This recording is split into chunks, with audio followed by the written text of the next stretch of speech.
Welcome, everybody, to this week's edition of the Coach Edge Show. I am Coach Edge, and I am so excited to have this man on the other end of the internet, the screen, from me today. We have just recently met, but I really felt a connection. I really wanted to bring him on the show because I think he has an incredible story that I think a lot of people could learn from, and just to see some perspective. So I always like to introduce my guests with who they are, not what they do. And so some words that I would describe Bailey as: hardworking, you're going to hear that; humble, you're going to hear that in this interview. He's a very humble young man. Driven, I would say, and faithful. Those are the four words that I would describe him. And I'm sure there's a whole lot more that as we get to know each other that I'll be able to describe him as. So welcome, everybody, Bailey Miles, to the Coach Ed Show. So, Bailey, welcome. Yeah, well, thank you. That's a really nice intro, and I appreciate you having me on. It's an honor to be here. Yeah, awesome. And for our listeners or our viewers, they'll see a graphic. If you're watching this, he's got on his wall there, Building Excellence. He has his own podcast with incredible guests. So first and foremost, right off the get, I want to say, if you're looking for a podcast to learn from, to see a diverse group around business, athletics, leadership, and about building excellence in your life, first of all, go check out Building Excellence with Bailey Miles. So that's the next thing. After you listen to this, then that's the next thing you need to do. You need to go listen to that. Okay, Bailey, I'll tell you what, let's just kind of get a level set. Let's kind of give everybody an idea who you are, where you are, kind of just some current stage of life things. Just kind of give us a current status of Bailey Miles. Yeah, well, currently I live in Tulsa, Oklahoma, and I am married to my wife of a little over 7 years, Chandler, and we have a just turned one-year-old daughter. So I'm a relatively new dad. I guess not so new anymore. It's been a full year. And then I also work in commercial real estate and development. So I work in development. We develop a lot of residential neighborhoods in the Tulsa metro area, and I also work in multifamily brokerage. So we broker a lot of apartment deals kind of in the Midwest with Legacy Commercial Property Advisors. And then I also just took on a job coaching high school basketball at a school here in Tulsa called Regent Prep. So I'm now a high school basketball coach, and got our podcast, like you mentioned before, Building Excellence. And that's kind of the stage of life I'm in. I'm trying to juggle. Yeah, man, that's awesome. That's awesome. You got a bunch of cool balls in the air, and and a bunch of meaningful balls in the air. So that's awesome. Well, good segue that you mentioned that now you're a high school basketball coach, and I know that is not your first foray into coaching or athletics at all. You've got a very interesting story, and I really want you to unpack it, because there's a lot of details in it that I want you to share that are extremely meaningful and a lot of people can learn from. So why don't you let's go back to high school and talk a little bit about your high school athletic experience, and then kind of where that took you from there. Yeah, so like I mentioned, I'm back in Tulsa, Oklahoma. I grew up here, and growing up in high school, really actually before I even get into playing sports, I'm very thankful to have great parents. And, they really embodied a lot of the values that hopefully I try to live by today. Faith was always important in our household, and it's always been important in my life. But even before then, when I look back, I don't know if you've heard or read Ed Milet's book, The Power of One More. I didn't realize this until just thinking about the other day, but they really embody that story, The Power of One More. They grew up in families that they were loved, but there was a lot of alcoholism in it. Okay. And so my parents grew up around that. And, from a young age, I haven't heard all the stories, but I know there's stories where, my dad and my uncle would be sitting outside of the bar for a couple hours and while my grandpa was inside. And I want to say, too, my grandpa was someone who was one of the closest, most influential people in my life. I think with his grandkids, he got a second life to kind of redo some of those things. But what I really value when I look back about my parents now is that they were kind of that one more mentality. They were the people and their families that chose, I'm not going to live my life this way. I'm going to draw a line in the sand. I'm going to make sure my kids have a different perspective than maybe they did. And like I said, they were loved, but they still had to deal with those issues. Yeah. And so I really, really, really appreciate both my parents, because they came similar backgrounds in that regard. And they both just chose not to have that be a part of their, family lineage. And I think a lot of, when I look back at my parents too, there's the term, more is caught than taught. And the way they live by their example, they're very hardworking people. They are very humble people. And I really, really appreciate those things and just being present and loving and caring for me. So anyway, more importantly, that's kind of the foundation of our family. Yeah, they did thank you. not play sports really growing up. I think they might have played to, eighth or ninth grade at the highest. But they always encouraged us in whatever we chose to do. And for whatever reason, I gravitated towards sports at a young age, played baseball, basketball, and football. When I went to high school, did the same thing, played baseball, basketball, and football. And I wanted to play college. I was always kind of a goal-oriented kid. I think one of my first big goals, I love aviation too. I wanted to go to the Air Force or Naval Academy and play baseball or basketball there. Learned real quick that's not what I wanted to do. But I did want to play college sports.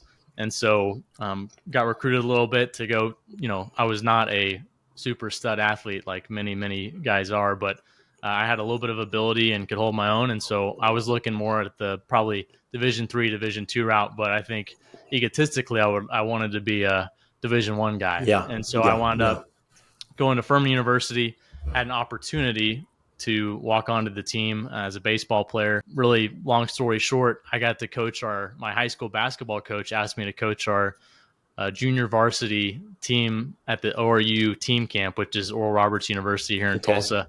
So when I was playing summer ball, I did that and loved it. And I was like, you know what? This is what I want to do long term. I don't know if I ever really thought of coaching, but I realized in that moment that I want to do this because it embodies all the things you love as an athlete. There's competitive nature. You're still in the sport of basketball or whatever sport you're coaching. And then also, too, you get to hopefully make a great impact on the guys that you coach. And I had great coaches, and that made a huge difference in my life. Yeah. So that's really probably the genesis of why I wanted to coach, along with getting into that opportunity to coach. And so I wound up going to Furman, get involved on the men's staff, became like a student manager, student assistant. And I had that was for basketball, right? So your ideas were you were going baseball, but then that summer things changed and you end up getting connected to the basketball program, right? Yes. So like I said, I played baseball, basketball, and football. And so I always loved basketball. I thought I might have a little bit better opportunity to play in baseball. But I wound up reaching out to the basketball staff saying, hey, I'd love to walk on if there's an opportunity. So I spent, about 2 months really playing pickup and hopping in when you could. There was already a handful of walk-ons on the team. Anyway, but our coach, one of the coaches came back and said, hey, if you want to walk on, you can, but we've already got a handful of walk-ons. You're not going to get to play. You're not going to get to travel. You can be a part of the team. And really, to be honest, that's what I wanted, to be a part of the team. Yeah, but that's right. They also knew that I wanted to coach. And so they said, hey, but we know you want to coach. If you come over and be like a student manager, student assistant, we'd allow you to be a part of our coaching staff meetings, get to know the ins and outs of being a coach, you get to travel. We'd also pay you. So making that decision was a tough decision, but I realized that's probably the best decision for me for the future of what I wanted to do if I really did want to coach. And so that was ultimately why I decided to become student assistant, student manager. And it was an amazing experience. So real quickly, in a nutshell, that's kind of my high school and the college experience. Yeah, well, that's super cool. There's the ego thing, right? Man, but I want the gear. I want to be on the team. Like I want to be a part of that. And sometimes maybe taking a step down that we would perceive in our minds as a student assistant. I'm not going to be as cool as a player on the team, right? Absolutely. That's just real, man, right? That's just, if we're talking to some high school or college athletes right now that maybe happen to listen, like, hey, we get it.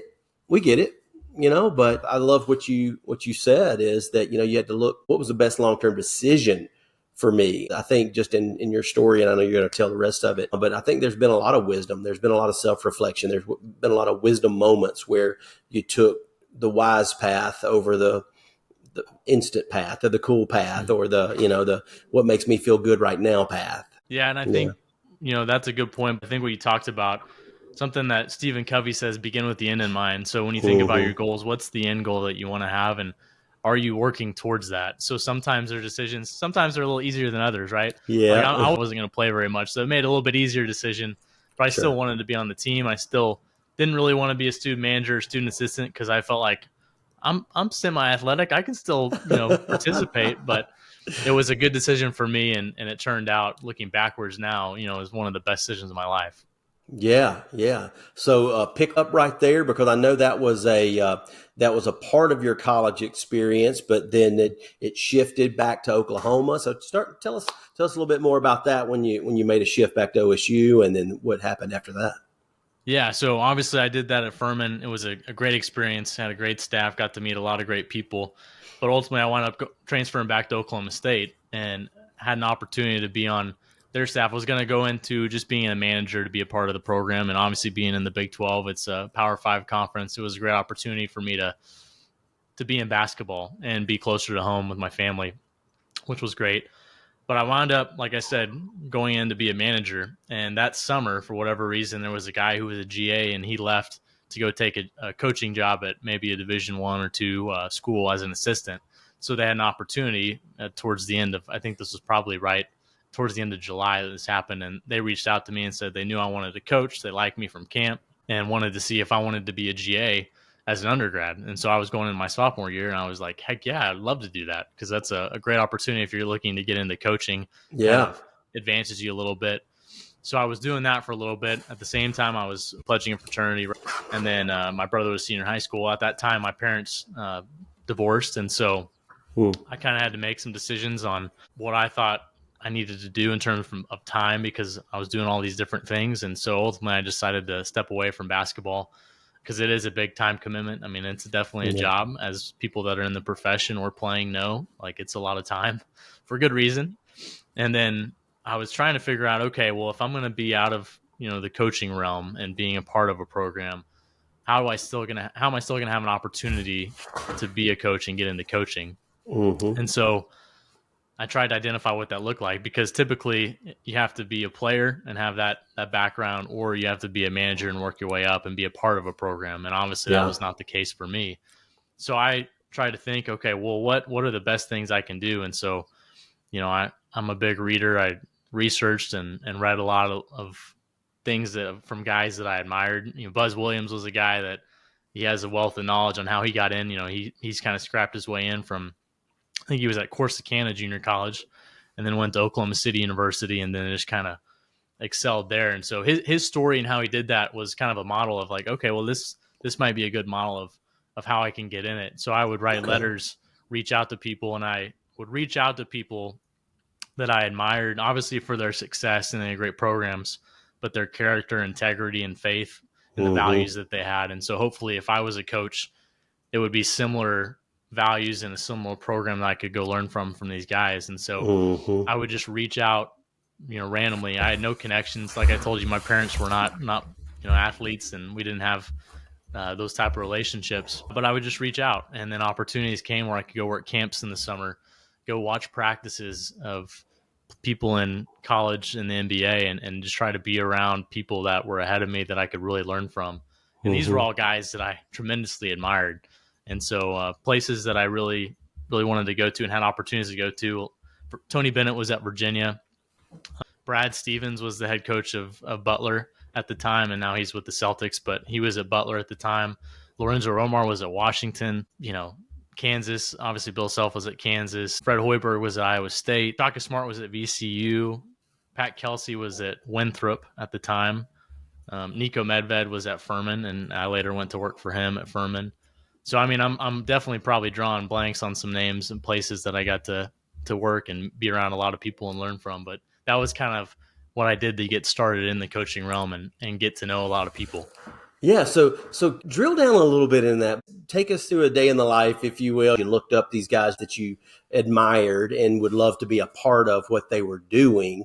And Mm-hmm. then did you just go to their school's website and find an address, or tell me what you did? Yeah, this will be fun because it's been a minute kind of diving into the basketball realm. But yeah, I read as much as I could about the coaches. I'd watch interviews. I was a weird guy. I still am weird. Like when I go to games and watch, I'm obviously watching, the strategies and the game itself, but I'm also watching coaches. Like I will study coaches. And Mm, so I'd go to a lot of games and do that, but I'd also read as much interviews, press conferences, things like that as much as possible. So you gain a lot of information from that, yeah, yeah. and you can really identify the way people are based off some of those experiences. But in Hmm. terms of reaching out, I would look up school directories, go to the websites, look on the staff directory. If I couldn't do that, I'd go to the university. It's because some universities are public, and so a lot of their information is public if you know how to research and find those email addresses. And so I'd find email addresses and reach out. I'd write notes and I'd follow up. And when you start developing relationships, then you obviously have some commonalities. And one thing I think might be interesting in my story, as I was doing this stuff, I mean, I remember feeling very uncomfortable sending out an email because this was all new to me. I didn't grow up with this environment. Probably at the younger stage of my life was shy, and I obviously, as I grew, I got better. But I would reach out to these guys and I'd be like, before I'd hit send, I would be like, should I send this? I need to double check the email, make sure it's okay, you know? Yeah. And so that's always that step of courage, that step of faith is so applicable to everybody because courage costs you something, whether it's embarrassment, fear, there's something that it costs and you got to step over the line and do it. That's right. And when I get an opportunity to go to these camps, I would always make sure that I went up and met the coaches at the camp, introduce myself, and then say, hey, can I have 10 to 15 minutes of your time? I'd love to talk about your story and just learn from you. And those were some of the most important things that I ever did was stepping out. I mean, I'd have butterflies in my stomach, especially at the start of this stuff, because these were people I idolized. And when I started doing that, you become just like anything. You put more reps in, you become more comfortable. Now, still, I mean, there's still opportunities in your life where you're going to have butterflies and you got to step past those. And step into it and do the things that maybe might be a little uncomfortable. That's right. But as I started to do that more and more and more, I grew a little bit in my confidence and it became a little bit easier. And also with that, I would say the relationship component of just hopefully my posture was of humility, of wanting to learn. I think, you know, one of the things I think you had mentioned before and maybe a question was what are maybe some of my skill sets? I think it's not really a super big skill, but I think it does tremendously matter. For whatever reason, I just care about people. I'm really interested in people. I care. Good. And so when I talk to these people, I'm sitting there and I'm learning. I'm not talking. I'm going to listen. I'm going to make sure I retain all that in my head. And so I think that really helped me whenever I would talk with these coaches, because for whatever reason, I would gain favor with them. I mean, I'm just, you know, it's taken me back and reminded me of some of these memories. But yeah, that first camp I ever worked, it was really Butler. I mean, I worked Oklahoma State and Oral Roberts. Yeah, I can't think, like Scott Sutton was a guy who really impacted. I mean, the Sutton family was great. Obviously, I was working ORU, but the first time going to Butler, Brad Stevens was there. Your first time you traveled. Yeah, really traveling, yeah. And Brad Stevens and Butler Bulldogs had just kind of come off those Final Fours, and so it was a big deal to be at that camp and get in. And side note, I became friends with... side note it. Don't be afraid to take a side note. So I found out this later because I became good friends with TJ Saint, and then Drew Cannon was there. And they were really the guys who were making the decisions for camp. Well, I guess I found out later they were in the room, and, you know, there's a lot of people that want to work these camps, and so you really have to work. And I was persistent, you know, reaching out to Coach Stevens and some of the coaching staff, but my name got thrown in the hat there. Well, they're going through these names. I had somehow found out that TJ Saint was a cousin of one of my friends growing up here in Tulsa. And I don't know how that came about. I found his number somehow. I called him. He didn't answer. I left him a voicemail. Never heard back from him. But then when they were making the decision for camp counselors, they're going through the names. They're saying, you know, Joe Smith, Steve, and Larry. And they're just going through yes, no, yes, no. Bailey Miles comes up. And TJ goes, that name sounds familiar. He's in. Just because he had no idea really, but just because of that. Anyway, that's just a side note that popped in my head too. But even at the Butler camp, I was sitting outside on the pavement working with some of the kids in my group, and no coaches are around me, but, you know, Brad Stevens starts walking up to me. And at the time I'm like, who's he walking up to? I mean, it's only me over here. Well, he comes up and he knows my name. He talks to me for like 30 minutes. We have a really good conversation. And that was kind of just the intro into being around some great people that took the time to invest in me, whether they realized how much their investment, you know, made an impact on me or not, but also just stepping into things that you feel like you maybe not ready for or you're uncomfortable to do. You get that butterfly feeling. Yeah. You just got to step into that and do it. And then you just never know what happens after that. Yeah, man. That is so true. And there's so many things that you just said. One I want to highlight is you never know, right? That's your TJ saying, right? That you never know Like, so if you don't see the results of it, or you don't get immediate, response, or you just never know. Don't let that be the excuse you use to not reach out to the next person. Well, I'm not going to call that guy because the other one never did call me back. You don't know. I mean, you never know. What an example. Like, don't use other people's or your perceived failure as a reason not to keep doing it. Absolutely. Man, and that's being so willing to good. ask, I think, is great too. Just being willing to ask. So this is relative to anyone, whether they're in business, in the church, a young athlete. If you want to learn from some great people, you have to be willing to step out, like we just talked about. But there was plenty of times where, like, I remember being at Virginia, and Coach Bennett was a guy I really looked up to, and he was walking down, the stands, and I remember I was like, it was a really short camp, so there wasn't a lot of days there. I need to go introduce myself and just say I'd love to, have 15, 20 minutes of your time. Well, I went and did that, and this was on Monday, Awesome. Monday morning, and I was so nervous to do that, but I bet. did it. And he said, "Yeah, I'd love to. Let's find a time sometime throughout camp."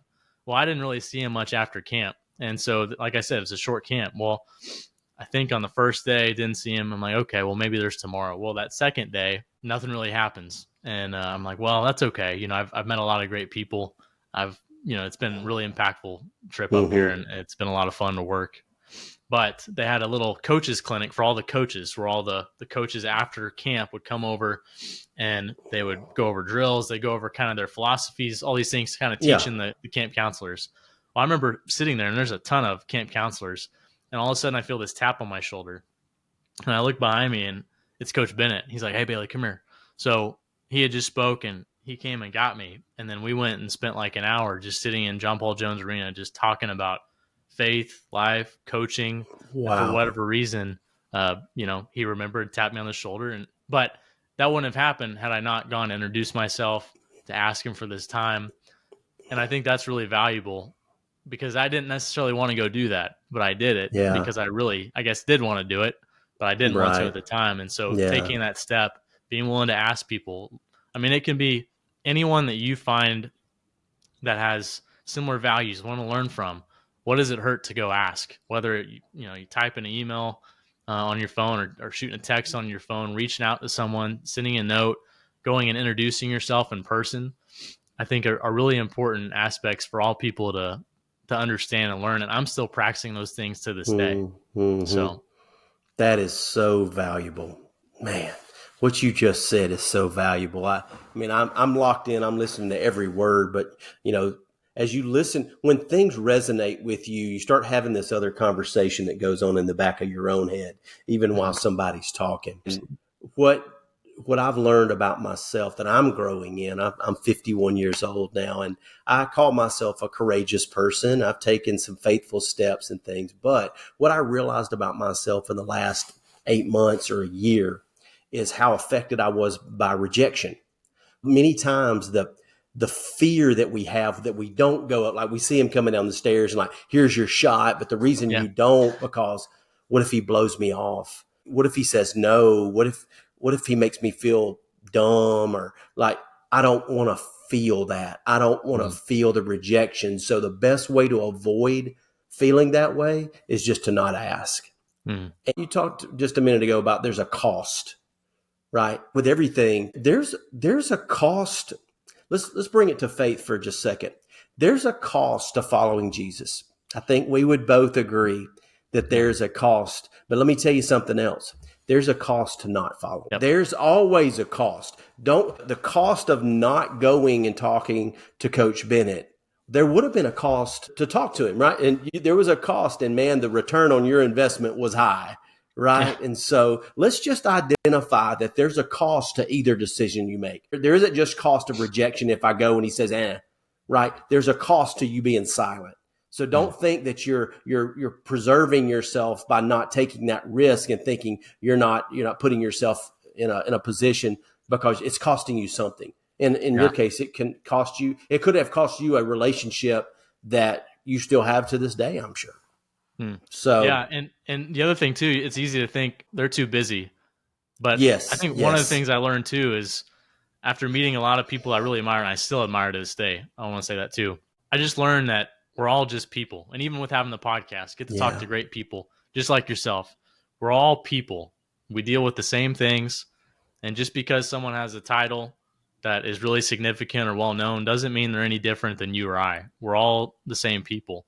And so I think having that perspective maybe eases it a little bit to understand we're all people. But I really think what your point was, it costs to go reach out to someone, but it also costs you something if you don't. That's right. Right. And so I think overcoming that fear, that embarrassment, the rejection, I mean, that's really that's one of the common denominators in life of people who go on to do great things versus people that don't. That's right. Just stepping into those things. Yeah. So I think that's a great point you bring up. I know we're going to say a bunch of cool things for going forward, but like if you're in the car and you're about to get out, just stop it right here and just go implement that. Even if you don't ever come back and listen to the rest, just take what we just said and go implement that in your life, right? Don't just listen to podcasts, go do podcasts, right? I say that often. Okay, man, there's so much that. And then, so what all camps did you end up going to? Just curious through that process that you had. Yeah, so I went Virginia, VCU, Furman, Winthrop at the time, Kansas, Iowa State, Gonzaga, Washington. Got a chance to work USA basketball in 2016 with the U16 team. How'd you get that opportunity? I got to meet a lot of people. I won't dive into the total story, but I got to meet a lot of people in Oklahoma City with the Thunder. And I mean, just a great organization with all great people. Yeah. And through relationship, there was an opportunity for me to go work at USA Basketball that summer, which was incredible. And I think that's another, to look at my story, the power of relationship. Yes. I mean, so many things happen. No one ever does anything on their own. I can sure assure you that. Even after talking to as many people as I've talked to on the podcast, that's the common denominator through it all. And I'm sure your story, similar, it's relationship. And so that was how I wound up getting a chance to go work USA Basketball. And so I worked all these camps. I drove a lot in the summers. Yeah, you did. My old truck had a lot of miles on it. I think when we finally retired it had like 350,000 miles when we finally retired it. But one summer I traveled, I think maybe, I don't know, it was like 12,000 miles. So almost coast to coast. But man, it was a really good opportunity to meet a lot of people because everyone's kind of on the similar career path. Everyone wants to work these camps. And it's amazing the friendships you develop. All the people that are trying to get in the profession and work hard. So the long hours, it's a lot of work working these camps. Yeah. But the relationships that you make and the friendships that you make are just amazing. And so it's really fun. Even to this day, everyone is excelling and it's fun to watch their careers in basketball. So anyway, those were some of the camps. And then ultimately I wound up going back and working on Furman's staff and have an opportunity to be out there on the men's coaching staff. Yeah, good. I'm glad you mentioned that because then after that year at Furman, back at Furman, now the full circle moment for you, for sure. And this kind of goes into some defining moments in your life. So you worked a year there, and that seemed to be, and just part of the story that I know, a defining moment. What did you decide to do after a year coaching at Furman? Yeah, so after Furman, I think I knew what I was getting into, but I think many people can attest to when you get in something, you really understand if this is what you want to be doing or not. And so I've been around basketball enough, known enough coaches to know the ins and outs of what it's like, the toll it is on you and your family, the time commitment that it is. But when I got in, I really got to look at our head coach, our assistants, and decide if this was really the life that I wanted to live. And ultimately, I just realized I didn't love it enough to be great at what it was, to be great at coaching. And so ultimately, I decided to step away, and that was a really tough decision. But it was something that I knew it was the right decision, but it was a tough decision to make, and moved back to Oklahoma. And that's when I got into real estate development, coached high school on the side for a while. And that's kind of real quickly how it all unfolded. Yeah. Another decision with the end in mind. Yet another time in your life where you reflected, you stopped, you had the awareness enough to reflect and go, is this leading me to where I ultimately want to end up? Sure. And yet another wise decision. Yeah, and that was a really tough decision too. I don't want to maybe gloss over it because I had spent so much time, effort, and energy getting to know people, being in basketball. And I think too, when I look back, there was definitely some ups and downs on the roller coaster there. Like I had an opportunity going into my senior year of college. I had an opportunity to be a part of the men's program at Virginia. They called me and they had a spot. It was in the kind of the sub staff But I was like, that's perfect. Like, that's exactly where I want to be. If I could be anywhere in college, that's it. Yeah. Anyway, but I was going into my senior year. They didn't realize that. And so the timing, they're like, hey, just stay at Oklahoma State, finish up, and then hopefully we'll have another opportunity, when the next season. And that didn't happen. So I went to Furman, which I was tremendously fortunate to go there. Sure. All our staff at Furman, Nico Medved's the head coach at Colorado State, Jay McCauley was at Wofford, Dwight Perry's at Wofford, and then Bob Ritchie's the head coach at Furman, and they've all, had tremendous success where they're at. So I got to learn from great people. But at the same time, I knew that it was probably not the best decision for me long-term to be in it, because I, like you said, kind of thinking about your future and making decisions based on that. And I was dating my now wife at the time. She was a year below me. And so I knew that we were definitely going to get married, and just thinking about our future together too. So that was obviously a pretty big factor in it as well. And sure. As I look back now, it was definitely the right decision. I'm thankful for all the opportunities I had, but it was the right decision to make at the time. Yeah. Now, how long ago was that, Bailey, that you stepped away from coaching at Furman? That was 2016. Okay. All right. 8 years. Yeah, that's right. Because you've been married, right? Yeah. Okay. Yeah, it goes quick. Okay, good. That wasn't a test, but just the numbers do line up. Okay. All right. I do. I'm still working on my math skills. So I don't do math in public. All right. Yeah. So thanks for sharing all of that. I think it's a tremendous story. But let's go back to something you mentioned just in the beginning about your parents and about the role that faith has played in your life. I mean, there's a lot of those decisions, a lot of the courage. I mean, you talked about values, you talked about decisions, you talked about wisdom. And I think you and I are value aligned around that, and know that that comes from God. But just talk a little bit about how faith has played a role in your life. Yeah, well, faith it's played the role in my life, honestly. Hopefully people, we talked about more is caught than taught. Hopefully I've lived by example, my faith. It's always been important. I don't have a crazy aha moment, but I think, as we've talked about before, I had a moment where I don't know when it was, maybe third or fourth grade, when I accepted Christ in my heart. Now, I didn't remember anything about the Vacation Bible School besides doing that, but it's always been a part of my life. And all the things that Jesus talks about, that relationship with him is most important. Yes. Some of the toughest times in my life, for whatever reason, man, I go directly to him. And even some of the best times in my life, I automatically go to him. And so he's always a part of that.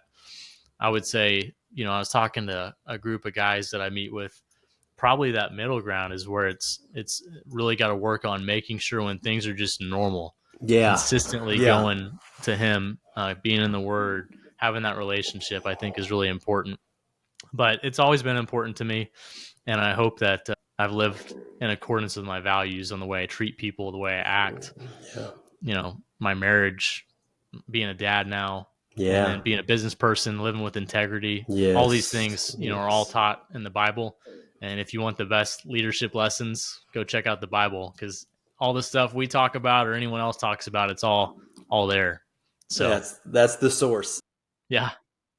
Other people have hijacked it from saying it's from somewhere else, but ultimately it goes back to the source. It goes back to the Bible. Jesus was pretty courageous, like we just talked about. So, my gosh, you talk courageous, integrity. He was on mission. Yes. He always made decisions with the end in mind. That's true. My gosh, man, we could do a whole podcast on that. That's so cool. You know what? And Jesus was disappointed, right? And he had anxious moments in the garden, right? He was a real man with real emotions, and he wasn't this. He was a Superman, but he was a Superman with tears sometimes too, right? And he held his tongue, and he didn't say what he could have said, or he could have snapped his fingers or done whatever, but he didn't. And so, that's great. What do you think? You kind of alluded to it about the middle. That is a great point. But what do you think is the hardest thing about following Jesus? That's a good question. I think probably just us being human with our sin nature. Why do I do the things, I'm doing, I don't want to do, that verse in there. I do. Because that definitely rings true in my life all the time. Why am I doing this? I don't want to be doing this. But I think that sin nature that always is a part of us. I think obviously being intentional about living it out, being connected to the vine, obviously, and abiding, having a relationship with them is critical. And as I say all this stuff, it's all stuff I'm working on too. I just want people to know that. Yeah, But absolutely. being in a relationship with him, it's easier to live out your life in accordance with Christ when you're living with him instead of when you're not. No, And that's right. if I'm not connected to him, it's easier for me to have those challenges. And I'm not saying, just because you live with Jesus doesn't mean you're neglect from any challenges. That's not what I'm saying at No, all. we know that. Yeah, that's a great answer. That's so true. Because I've asked myself that question, and Mm-hmm. we have a small group and we talk about those things, and they just kind of come up because it's hard, and different people Yeah. have different hard things. But I think really that's a root cause, right? Just because of our Mm. fallen nature, and Yeah. just that's so Well, good. and I think what you just brought up too, you got a group that you meet with. I think that's really important because one thing that I'm always encouraged by from our group, I'm probably one of the younger guys in the group. We Hmm. have guys that are older that have grandkids, men that are new dads like myself, guys that have teenagers going into college, and we all go through different things. And surrounding yourself with people that obviously have similar values, care for you, but also are going through different things and have different experiences and wealths of knowledge to draw on or encourage you when you're going through challenges, because Yeah, one person could experience the joy of having a brand new daughter, and another person could experience the death of someone in their family, yeah, or loss in business, or whatever that is. yeah. And when you're around people, encourages you, but also gives you perspective to understand Hmm. when things are great, have perspective. When things are not great, have perspective. So I think that's a Hmm. really important piece, as you just talked about. Yeah, yeah. No, you're so right. You're so right. And that's one of my favorite words: perspective. Perspective. Yeah. Perspective. We have these moments in our life that most of the time come out of nowhere, right? We don't Mm. see them coming, and we realize how much lack of control. We have this illusion of control with our life, and Yeah. then God says, "Hey, let's make sure you know who's pulling the strings up here." But maybe if you wouldn't mind, share a defining moment or two in your life and how that's impacted you, and what it changed about you, and how you live forward from it. Mm. Yeah, that's a good question. I would say there's probably been a couple that have been impactful in my Yeah, life. tell us I about think anytime that you feel like you've been close to death a little bit, I think that them. gives you a little perspective, like No we just doubt. talked about. No doubt. And in the last couple of years, my wife and I, we got in a pretty severe car accident. We were just sitting in a stoplight, and all of a sudden we hear a revving of an engine, and I'm in the passenger seat. And we had a smaller car, not like an SUV at the time. And Hmm. so I look up, and all of a sudden I see this grill of this Escalade coming right into us and Oh my impacts us. gosh. Wow. And thankfully we walked away from that really unscathed, just some bruises and Wow. scratches. But when we talked to the people that were coming, the firemen, they were saying, "Man, you're lucky that you had the car you had and it impacted the way it did, because not a lot of people would walk away like this from this wreck." And so obviously Wow. that really shaped me. That was just a couple years ago. I think it Mm. was Okay. 2020 during COVID. Oh And wow. then Okay. again, a year later, we were walking our neighborhood, and we lived in a neighborhood. We've remodeled houses and kind of flipped them Okay. and lived in them while we were doing it. And so we lived in an area, Tulsa, close to downtown, that was a really nice area, but it was kind of on the cusp of regentrification, so Okay. kind of Yep. Yep. trendy. Yep. Okay. Got And we it. were walking one day, and this was also during, kind of when COVID's going on. So Okay. my wife and her company, they do a lot of races, and so we were doing a 5K in our neighborhood, and then sending in a picture. And so we were at the top, kind of a crest of a hill, and all of a sudden we hear this pop, pop, pop, and it was gunshots. And I'm not gonna Mm. act like hearing gunshots was super uncommon. Hearing them close is not really common. Okay. I got it. But Okay. Okay. we heard a pop, pop, pop, and then all of a sudden we hear the engine rev like it's coming up the hill, and I'm like, Chan, we probably need to get over out of the way here off this main road. Mm. And all of a sudden, as we're walking, and there's no one else around too. It was wild, because I Mm. always think that a lot of times things like that happen because there's a relationship, there's a connection of Yeah. causing Right. some Right. confrontation, right? Yeah. Yeah. Hmm. This was not the case. Well, as we're walking, I could hear that engine rev. It gets closer and closer. And then all of a sudden I hear pop, pop, pop, pop, pop, pop, pop. And so Wow. I don't even know what you're thinking in that moment. You're just Yeah. trying to find bushes and dodge whatever you can. Then the car drives off. Now, I think probably I didn't hear any bullets like whiz in the ground or hit the house. So I think maybe the gun was in the air. Maybe it was Mm. a gang initiation or something. But at the time, I didn't know that. I didn't care. I was just focused on, trying to figure out what was going on. Yeah. And at one point I looked back and I thought my wife was on the ground, and that, for whatever reason, that moment she was not, but I thought it, and it just remembered my heart like just sinking. And anyway, all that to be said, like those were two experiences recently that make you think of death, like how quickly you can just be living your life and all of a sudden doing nothing. Yeah. And then all of a sudden things can change. And so I think that gives you really good perspective of what are you living your life for and who you're living it for. That's right. And then, what are you doing with your life? Are you having courage to live out maybe what God has called you to go do? And I think those were things that I took away from it. I'm not saying God made those things happen, but I think those were wake-up calls to want to go and do things for him, because you realize the brevity of life and how quickly things can change. And those were some powerful instances that really resonated with me and made me think about what I'm doing and why I'm doing it, and am I doing it for the Lord or not. Was there anything else? Yeah, well, I recently, this is another thing too. And before this happened to me, I would say I probably used to think a lot of this stuff's kind of foo-foo a little bit, but about a year ago, right before we had our daughter, there was a lot of stuff going on. I'll say, as I mentioned before, I kind of do a lot of things, and I've always been kind of maybe a high capacity guy. Like I do a lot of stuff. Totally. But I don't really think much of it because I probably surround myself with a lot of people that do that. But we were about to have our daughter. It was about a month before we had our daughter. And for whatever reason, I'm sitting, eating lunch with one of my best friends. And all of a sudden I feel like my heart starts beating out of my chest. And I'm like, oh my gosh, what's going on? I'm having a heart attack. And it was just this beating out of my chest. I couldn't control. My body started to just like a rush. Like it reminded me of really whenever we got hit by that car, this rush that goes over your body. Like you're about to get in a wreck. This rush comes over, and then all of a sudden it started to sweat. I needed water. And I was just thinking, like, I'm having a heart attack. And I've never had a heart attack, so I didn't know what to expect. Right. That's surely this is what it feels like. This is exactly what it feels like. This has got to be what it feels like. Yeah. And I was like, I'm dying. I'm dying. I'm having a heart attack. I'm dying. And my buddy rushed me to the hospital. And in that, like, thankfully we were closer to a hospital. So in that 5 to 10 minute ride, I was just thinking about life. I'm like, man, I'm not going to see Chan again. I'm not going to see my daughter. I'm not going to get to meet my daughter. And it just made me think about life and what have I done? Like, what have I done with my life? And I started the podcast at the time, which is something I'm really passionate about. So I'm glad I was doing that. But it just gave me a full understanding of the brevity of life. That was probably, those two other ones were very significant. And I've had other things happen in my life, but that one was probably the most because it felt like I was close to dying. And I know people that have gone through, panic attacks or whatever you want to call them. No, that's, you're going to be okay. I didn't realize that at the time or know anything about it. I didn't know anything about anxiety. I just feel like you work through that stuff and toughen up. Yeah.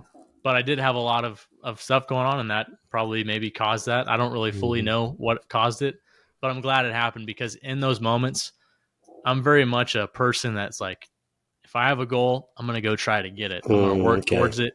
Yeah. Very much in control. Yes. And that allowed me to understand, like, I can't live my life with a clenched fist. Like everything's in my control. I've got to live it with an open hand. Like God is in control. I've got to go do work, but the Lord is in control of my life. That's right. And I would probably say that was probably the most influential time in my life. And it's still it's a little over a year old now, but it's so relevant in terms of just my relationship with Christ, my relationship with my family. I let them know so many more things, just how much I appreciate them, tell them I love you a lot more.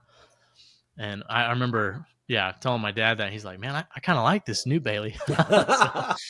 But anyway, that was really significant because it just helped me understand the brevity of life, to live for God, and then also that I'm not in control of my life.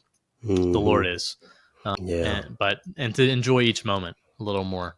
So those are probably some significant things that have happened recently that made an impact on me. I was going to ask you, what were some of the practical things that changed about you, your conversations with your parents? Maybe not the frequency, but the content of some of those conversations, and just being present where you are, being thankful for small things, Absolutely. birthday parties. Yes. Yeah, no question. And I think, feel like I've always been a guy who just really appreciates, for whatever reason, I can look outside and if I see the clouds, I'm like, man, that's a beautiful sky or a beautiful sunset. People always Yeah. make fun of me for that.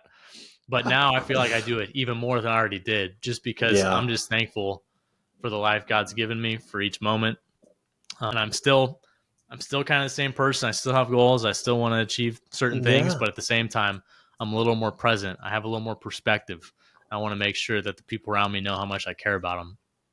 Man, that's so good. Thank you for just sharing that right there, because I think a lot of people think if I change that I'm going to lose my drive. If I do more of that soft stuff, I'm going to lose my edge. I'm a big listener of Ed Milet, and I listen to his podcast and his guests all the time. And one of the things he shared about a year ago is that some of the things you think are actually driving you, like he talked about fear. There was this fear of failure that drove him to these heights.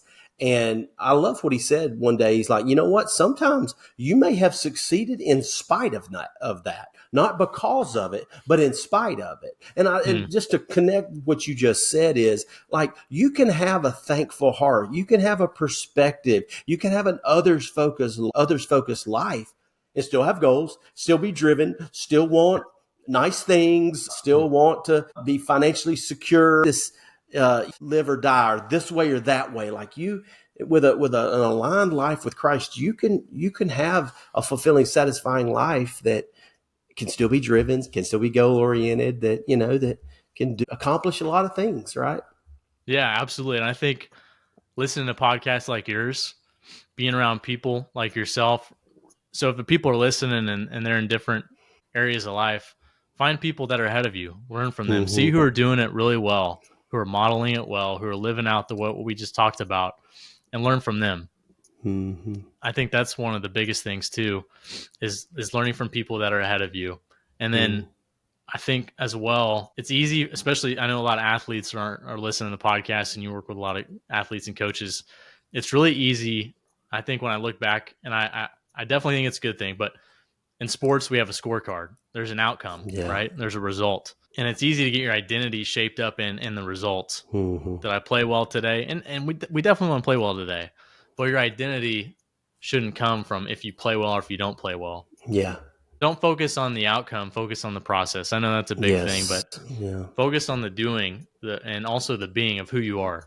Yes. Like, what are you doing every day? And I think what you talked about, alignment. Are you aligned with, for us, obviously we're talking about faith. He wants me to. How's my heart? Like, I think that's the biggest thing. Where's my heart at? Motives. Yeah, 100%. And am I making sure that I'm aligned with the right things and the right motives? And when you do that, man, go all in. Be ambitious. There was a guy, I'm about to interview him, but it's Lance Witt. He wrote a book called One Life, but he just spoke at an event in Tulsa where I'm at our church. We have a brotherhood breakfast. He talked about, and this is something I'm always interested in, ambition, because I'm pretty ambitious, and I sometimes can you have the wrong ambitions? But he talked about being ambitious for the right reason, being ambitious for God, and he challenged us to live a quiet life in First Thessalonians, which was really fascinating. And anyway, it's a good thing to think about and check out. But use that ambition for God's glory. God has uniquely wired people that have ambition to be ambitious, but go use it for His glory, not your own glory. Yes. And that's something that I'm always trying to make sure, like, man, Lord, I want it to be about you, not about me.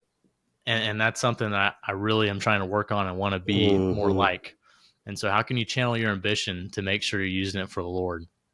I love talking about in Philippians, where it says, do nothing out of selfish ambition. And a lot of times as Christians, we can treat that like a hyphenated word, that ambition is connected to selfishness. I could say that I battled with that. 100%. I battle with that. Well, I can't go and try to strive for this or do this or make this money or run this thing because I must be being selfish. Like, no. There is no hyphen. Be ambitious. Just be selflessly ambitious, not selfishly ambitious. And so, like I say this all the time, don't hear what I'm not saying, right? And that's what the Bible is. Don't read what it's not saying, right? It's not saying it's selfish ambition. Ambition is selfish. It's saying when you're ambitious, don't do it for your own gain. Mm-hmm. Don't be so self-centered. And then it says vain conceit after that, Yeah. right? You can be ambitious. Go be ambitious for the kingdom of God, right? Yeah. Let's get after it. Yeah. Look, not to quote so many Bible verses, but look at 1 Corinthians 9:24. Do you not know that all the runners that run a race run to win the race? So that's right. I think the focus is on, man, when you're going after something, go after it with all you got. Use all the gifts, talents, and abilities God's given you, but make sure it's the right priority. Make sure it's aligned with Him. Right. And when you do that, channel all that, especially for an athlete today. Use it, channel it, but make sure it's the right intent. Yeah. Man, this has been so great. Like I said, I could jump on with you every week. You just have so much wisdom and just life experience. I appreciate you sharing it. Thank you for being vulnerable and sharing just your hard work and just some challenges in your life and how you're navigating that at 32. I think 32 years old. So. You're at a great age to impact a lot of people. And so, Bailey, I'm just so thankful for you. Tell everybody, where can they find the podcast, socials, everything about Bailey Miles? Where can they find that? Yeah, so the podcast is called Building Excellence, and you can find it on Apple, Spotify, all platforms. Okay. We have a website called BaileyMiles.com. You can find out information about that as well. And those are probably the best places to find me. You can find me on social, Bailey R. Miles, all the different social platforms as well. Okay, great. Well, hey guys, go check out Bailey Miles. Go check out the Building Excellence podcast. You'll be amazed by 99% of the guests. There's going to be one guest on there you won't be very amazed by, but you're going to see just a list of just highly influential people, and just shows you the power relationships that Bailey's built. So, Bailey, thank you so much for coming on the Coach Ed Show. I'm really honored. Yeah, well, Taylor, thank you for having me. It's an honor to be on the podcast. I love what you guys do at Season Builder, and I love the app that you're doing. I'm encouraged whenever I listen to you and some of your stuff, and I'm thankful that our paths have crossed, because you're just a genuine person that you care for the people that you work with, and I'm honored you'd have me on the podcast. Awesome. All right, well, everybody go check out the Coach Edge app on the App Store, and we will check you out next week.